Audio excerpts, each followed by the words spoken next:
Of all the herbs I've been growing out here and things I've been trying to grow, I really wanted to make a go of chamomile, make tea and all sorts of stuff out of it. So last year I bought, I don't know, 8 plants and put them in different containers in different areas of the garden just to see where they do best. They've done best in this partially shaded area. It gets doesn't get too much direct sun, but it gets a lot of filtered sun because there's some trees up and around it. So I've gathered what remains of the chamomile plants that I experimented with, and am now looking at what containers seem to work best for them. Funnily enough, the Dollar Tree solution was the best.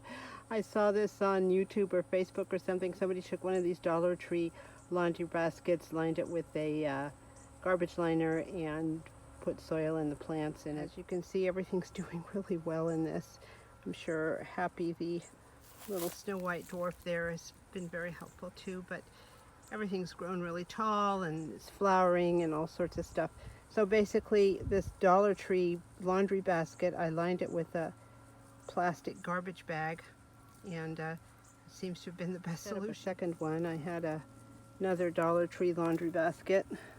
On the short ones I had a big garbage bag, a white one from Amazon, I guess. So I had to slit the sides because it was too narrow to go over the edge. And I don't know if you can see it, but I cut some holes in the bottom too for drainage. So what I'm going to do is fill this with soil and then put some of my other chamomile plants in here too, because it seems to be the best environment for them. My 2 cents about chamomile.